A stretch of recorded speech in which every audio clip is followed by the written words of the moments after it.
Waalaikumsalam warahmatullahi wabarakatuh. Matur nuwun Bapak Ketua 16 dan diwakilan Bu Bapak Priyono, Ketua RT 10, Blok I1 dan Blok I2. Mudah-mudahan apa yang beliau sampaikan pada kesempatan kali ini bisa mengawasi kita, dan mohon maaf dari Pak RW dan ada keperluan. Mudah-mudahan aktivitas beliau, begitupun Bapak Kepala Desa tadi sudah menghubungi kami kembali, ada kegiatan keluarga yang begitu menarik. Mudah-mudahan acara beliau di luar ini adalah ridho Allah Subhanahu wa taala. Amin ya Allah ya Rabbal alamin. Bapak yang kami hormati serta para tokoh agama, tokoh masyarakat se-16 dan sekitarnya. Pada kesempatan kali ini diakhiri dengan insya Allah akan dilanjutkan dengan buka bersamaan. Mari kita simak tausiah yang akan disampaikan. Alhamdulillah telah hadir pada kesempatan kali ini, walaupun beliau tidak dijemput, tetapi alhamdulillah telah hadir di Masjid Al-Jihad. Alhamdulillah. Mohon dengan hormat yang terhormat Bapak Ketua Panitia Ramadan Dajis Pak Surya Ustaz Walis Bel menyampaikan tausiah dalam rangka buka bersama Bapak dan Abuja Putra dengan tema mari kembali bersilaturahmi. Mudah-mudahan dengan tali ukhuwah Islam yang kita dikuatkan khususnya di lingkungan Masjid Al-Jadi. Oleh karena itu sekali lagi sampai menjelang waktu adzan maghrib tiba, mari kita simak dan siapa sampaikan oleh beliau. Mudah-mudahan bisa menyimak dengan sesama. Dipersilakan waktu dan kesempatan.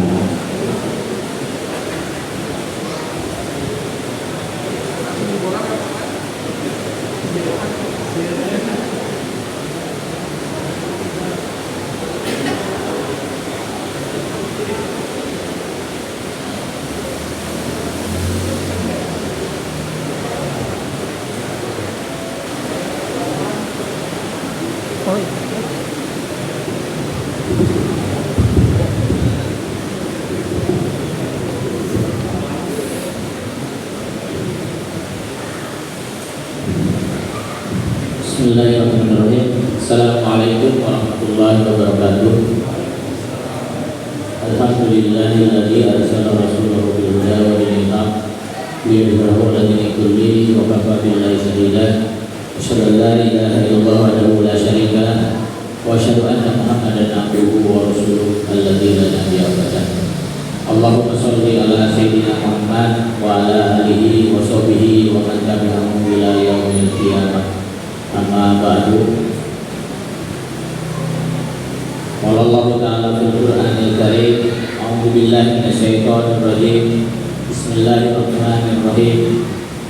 Wasari'u ila maghfiratin min rabbikum wa jannatin 'arduhas samawati wal ardh u'iddat lil muttaqin. Shadaqallahul 'azim. Yang terhormat Bapak Ketua DKM yang sekarang sekaligus merangkap tim dokumentasi, yang terhormat para Ketua RT dari RT 1 sampai RT 13. Tak lupa tadi terlewat Bapak Ketua RW, tapi beliau kebetulan sedang dalam dinas luar, jadi tidak bisa hadir. Dan alhamdulillah tadi diwakili sambutannya oleh Bapak Ketua RT 10 dan juga Ketua DKM Al-Barakah Bapak Haji Saiful Bahri. Alhamdulillah beliau hadir. Meskipun tadi informasinya mendadak, tapi kebetulan lagi dan bisa meluangkan waktunya. Amin. Bapak-bapak hadirin rahimakumullah. Pertama-tama mari kita panjatkan puji dan syukur kepada Allah Subhanahu wa taala karena kita masih diberi nikmat oleh Allah Subhanahu wa taala dan diberikan nikmat iman dan nikmat Islam, nikmat yang terbesar yang bisa kita rasakan saat ini. Karena dengan nikmat itulah kita ibadah lainnya ataupun amalia lainnya bisa bernilai ibadah di hadapan Allah ketika dilandasi dengan iman, dan wahtisaban. Hadirin rahimakumullah, pada kesempatan ini pertama-tama mungkin saya sebagai panitia menyampaikan permohonan maaf yang sebesar-besarnya karena dalam berbagai hal mungkin dari beberapa waktu yang lalu banyak ketergesa-gesaan atau keterburu-buruan dalam memberikan informasi, sehingga persiapannya mungkin bagi bapak-bapak yang diundang juga banyak yang sudah punya jadwal sebelumnya, sehingga ketika ada informasi atau undangan dari panitia memang tidak bisa menghadirinya karena memang dari panitia juga serba mendadak. Tapi ini alhamdulillah kami ucapkan terima kasih, dan menurut saya ini suatu kebahagiaan buat kami panitia Amalia Ramadan bisa melaksanakan kegiatan yang rutin silaturahmi di bulan suci Ramadan ini dengan keberkahan buka puasa. Tadi disampaikan oleh Pak Sekretaris Panitia bahwa temanya mari kembali bersilaturahmi. Ini mungkin tema ini diambil karena memang beberapa tahun, 2 tahun belakangan ini, terutama semenjak COVID-19 mewabah menjadi pandemi di negara kita juga akhirnya banyak kegiatan-kegiatan baik itu kemasyarakatan ataupun ibadah sendiri itu terbatasi. Bahkan di masjid pun harus jaga jarak. Saling silaturahmi ke rumah juga, antar rumah ke rumah, ke tetangga juga terbatasi. Karena ketakutan penularan penyakit corona ini. Dan mungkin baru setelah 2 tahun inilah, baru sekarang ini kita sudah mulai normal kembali. Kita bisa melaksanakan dengan kegiatan-kegiatan tanpa rasa takut lagi, karena memang sudah menjadi endemi, ya, sudah menjadi biasa. Yang tadinya pandemi menjadi endemi, jadi sudah bisa melaksanakan kembali silaturahmi, di mana silaturahmi itu sendiri Rasulullah SAW menyampaikan banyak sekali fadilah dari silaturahmi itu sendiri. Salah satunya adalah memanjangkan umur. Jadi silaturahmi itu bisa memanjangkan umur. Yakin nggak Bapak-bapak bahwa silaturahmi akan memanjangkan umur? Kalau begitu akan bertolak belakang dengan hadis firman Allah, tidak ada hukum ketika ajal kalian datang, la yastakhiruna sa'atan wa la yastaqdimun, tidak bisa dimundurkan maupun dimajukan sedetik pun. Kalau lihat dari teksnya itu seperti bertolak belakang, ya. Satu sisi tidak bisa dimajukan atau tidak bisa dimundurkan ajal itu. Tetapi di sisi lain ada sabda Rasul yang menyatakan bahwa silaturahmi itu memanjangkan umur. Jadi kalau kita bersilaturahmi, umur kita jadi panjang. Itu seperti bertolak belakang kalau lihat teksnya. Tetapi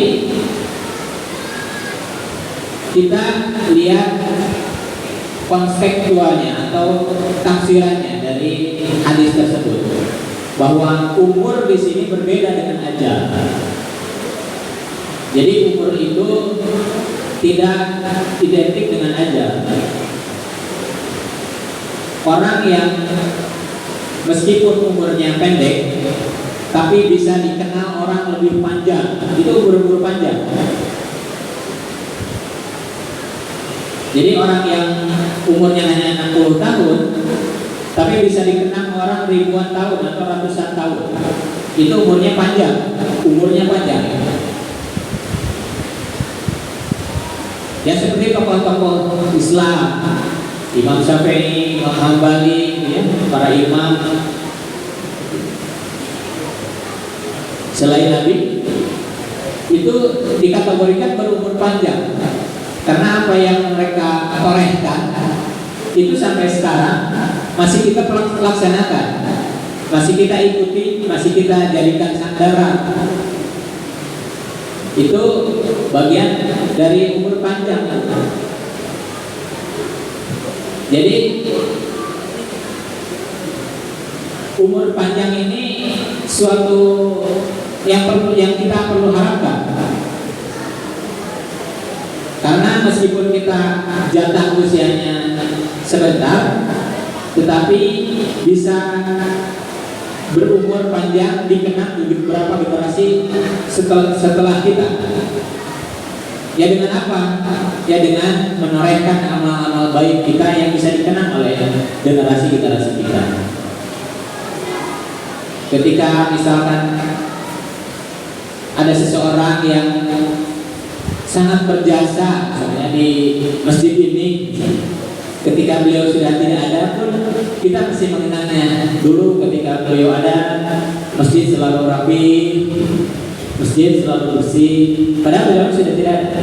Itu menjadi kebaikan, menjadi umur yang panjang. Dan salah satu ciri orang yang baik itu, salah satu cirinya adalah berumur panjang. Khairun nas man tala umruhu wa hasuna amaluhu.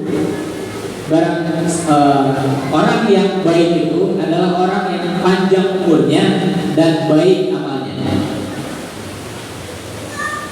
Kategori pertama mungkin selain orang yang baik juga berumur panjang karena kejelekannya ada. Memang itu ada hadis berikutnya, hadis yang lain. Jadi barang siapa orang yang seburuk-buruknya itu adalah orang yang panjang umurnya tetapi amalnya jelek. Otomatis akumulasi dosanya pun banyak. Kalau orang yang panjang umur dan amalnya baik, ya akumulasi pahalanya juga banyak. Jadi kategori orang yang terbaik. Jadi khairun nas, orang yang sebaik-baiknya itu adalah orang yang panjang umurnya dan baik amalnya. Sudah saya katakan tadi bahwa orang yang umur itu tidak identik dengan jatah usia, tapi lebih kepada waktu yang dimanfaatkan sehingga berdampak kepada lingkungan, kepada generasi yang akan datang. Salah satunya adalah tadi dikatakan di dalam hadis itu bahwa dengan silaturahmi. Coba kalau kita tidak bersilaturahmi, tidak punya teman, tidak punya kerabat ataupun sahabat,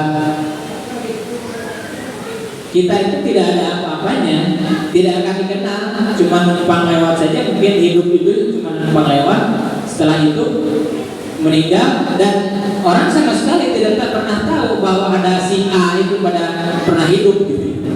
Si Fulan itu pernah hidup gitu. Ketika diumumkan meninggal saja, siapa ya diumumkan di masjid, innalillahi wa inna ilaihi raji'un, telah meninggal, telah berpulang rahmatullah si Fulan. Orang pada masih pada tua karena memang tidak ada, ya tidak disilaturahmi. Jadi jangankan sudah berpuluh-puluh tahun, bangsa dia meninggal saja beberapa hari meninggal sudah lupa karena tidak ada amaliyah yang bisa dirasakan oleh orang tersebut. Jadi orang yang berumur panjang itulah yang seperti itu.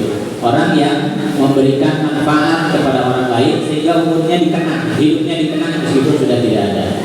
Dan dalam amal pun, amal jariah itulah yang meskipun orangnya sudah tidak ada, tetapi pahalanya masih terus mengalir. Maka itulah sebaik-baiknya amal. Sebaik-baiknya perbuatan itu adalah amal jariah, yaitu investasi yang sebentar ketika hidup, mungkin hanya beberapa tahun ketika hidup, tetapi pahalanya bisa terus mengalir meskipun kita sudah meninggal, bahkan sampai kiamat kalau memang tapak kerjanya itu bisa dirasakan sampai akhir zaman. Jadi itu yang bisa dirasakan. Jadi amal jariah itu bisa sampai kiamat pahalanya meskipun kita sudah tidak ada. Kita juga banyak mengenal orang yang umurnya panjang karena kejahatannya. Taruhlah misalkan Firaun, siapa yang tidak kenal Firaun? Mungkin sudah ribuan tahun yang lalu hidupnya, tapi masih kenal. Tetapi yang syarat yang keduanya itu tidak terpenuhi. Wahasuna amalu, sebaik-baik amalnya yang baik atau perbuatannya yang baik tidak terpenuhi itu, jadi tidak tergolong meskipun umurnya panjang dan tidak tergolong khairunnas, justru jadi orang yang seburuk-buruknya karena umurnya panjang tetapi menorehkan kejelekan atau keburukan-keburukan, sehingga meskipun umurnya panjang dia tidak terkategorikan khairunnas. Jadi umur panjang juga harus diikuti dengan amal yang baik. Amal ini adalah sebuah perbuatan yang dari perbuatan apapun itu disebutnya amal. Jadi jangan terkategorikan bahwa amal itu sesuatu yang baik-baik saja, karena amal itu adalah sebuah perbuatan bahasa Arab yang artinya sangat umum. Hadirin rahimakumullah, kita kembali kepada apa yang tadi saya sampaikan di mukadimah, bahwa dalam surat Ali Imran ayat 133, wasari ila magfiratin, dan bersegeralah kalian menuju magfirah. Di bulan Ramadan ini adalah bulan kita kenal adalah bulan magfirah. Rasulullah SAW pernah mengaminkan 3 kali ketika mau naik mimbar. Beliau amin, amin, amin 3 kali. Sahabat setelah beres itu sahabat bertanya apa yang diaminkan oleh Rasulullah. Salah satunya adalah kata Rasulullah itu ada malaikat Jibril mengatakan bahwa celakalah orang yang memasuki bulan Ramadan, melewati bulan Ramadan, tetapi dia tidak mendapatkan ampunan dari Allah Subhanahu wa taala. Itu kategorinya celaka dan diaminkan oleh Rasulullah. Amin Rasulullah kan makbul ya. Jadi kalau Ramadan hanya lewat begitu saja, tetapi kita tidak terampuni dosa kita, maka celaka orang tersebut. Maka kita jangan terkategorikan orang yang celaka.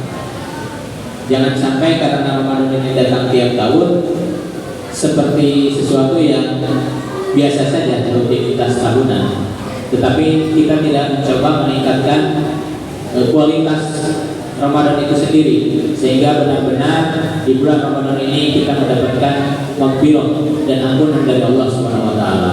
Karena di bulan Ramadan inilah Allah memberikan pengampunan yang begitu luas buat hamba-hambanya, dan juga memberikan ganjaran-ganjaran yang sangat berlipat ganda dibandingkan dengan di bulan-bulan yang lain.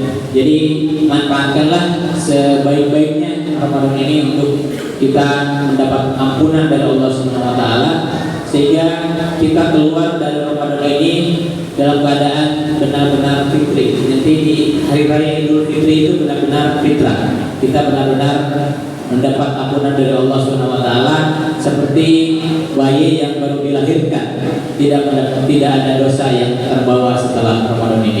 kita usahakan semaksimal mungkin ibadah sahurnya, karena ini juga jalan menuju ketakwaan yang Allah berikan cara. Jadi Allah itu tidak hanya menuntut umatnya untuk bertakwa, tetapi juga memberikan cara bagaimana takwa itu sendiri. Jadi Allah menyiapkan surga.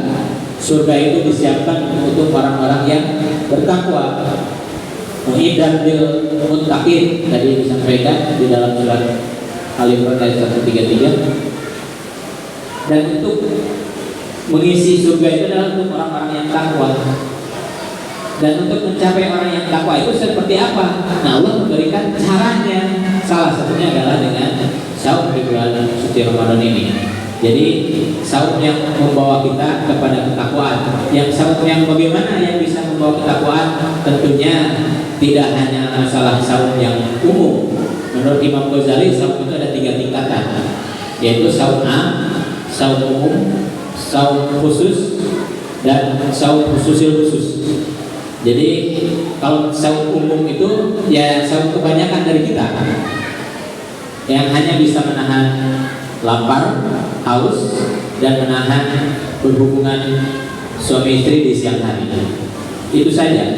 Tapi harus lebih dari itu, karena ada saum yang khusus, yaitu saumnya panca indera kita, menahan mata kita untuk melihat sesuatu yang haram, menahan langkah kaki kita kepada hal-hal yang haram, menahan pendengaran kita dari hal-hal yang diharapkan oleh Allah Subhanahu wa taala, dan juga menahan lisan kita dari ucapan-ucapan yang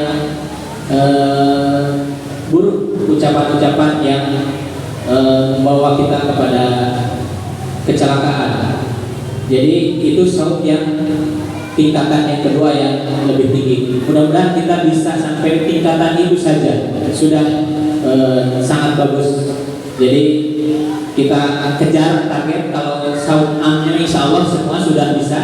Bahkan dari 7 hari yang sudah kita lalui sekarang ini, 8 dengan hari ini, insya Allah semuanya sudah lulus sesuai syarat dan ketentuan yang membatalkan puasa. Sehingga syarat saum yang pertama insya Allah sudah terlalui. Tapi kita coba tingkatkan untuk tercapainya tingkat derajat saum yang kedua, supaya kita bisa benar-benar bahwa saum ini membawa ketakwaan, dan juga saum ini membawa kita ampunan, mendapat ampunan dari Allah Subhanahu wa taala. Mungkin karena sebentar lagi akan waktu berbuka tiba, sebagai pengantar tadi, pengantar berbuka sebetulnya mungkin kami cukupkan, saya cukupkan sekian. Mudah-mudahan ada manfaatnya. Mohon maaf atas segala kesalahan, pasti banyak kekurangan karena memang jauh tidak dibanding bapak-bapak mungkin tidak seberapa ya saya, cuma karena panitia saja. Jadi ada kewajiban untuk mengisi acara menjelang berbuka ini. Billahi taufiq wal hidayah. Assalamualaikum warahmatullahi wabarakatuh.